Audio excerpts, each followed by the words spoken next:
Dua penjajah narkotika jenis sabu, Eko John Henry sama Dimas Restu Ilahi, divonis Majelis Hakim Pengadilan Negeri Palembang dengan pidana penjara selama 5 tahun.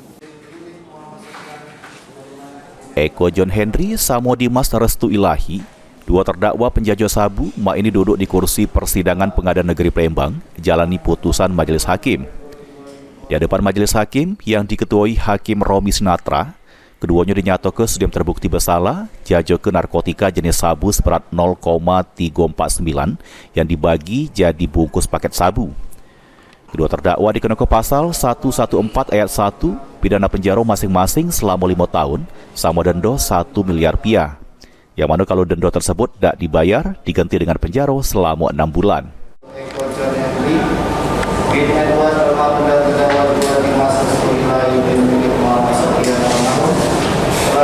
Secara sadar memungkinkan seseorang melakukan tindak pidana tanpa hak atau hukum yang bertujuan menerima menjadi pelanggaran dalam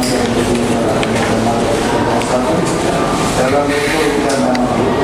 Dua, menjatuhkan pidana terhadap terdakwa satu Eko John Henry kedua dan terdakwa dua Dimas Restu Ilahi Muhammad Sofian dengan pidana penjara masing-masing selama 5 tahun. Dan denda 1 miliar rupiah dengan ketentuan apabila tidak dibayar diganti dengan 1 bulan penjara. Sesudah mendengar keputusan tersebut, terdakwa Eko John Henry sama Dimas Restu Ilahi menerima hasil putusan yang sudah dibaca ke Majelis Hakim tersebut. Lutfi, PAL TV.